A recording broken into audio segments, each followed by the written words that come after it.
Euroopa on täis. Ja võib-olla mõni üksik on. Ja Euroopa on täitsa, kui vaatad nii palju siin, aga vaata isegi siin on, see on super.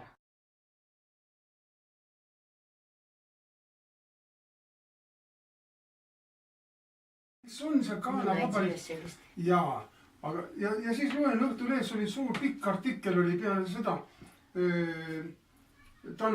Karl Tannhammer on Ghanas prints.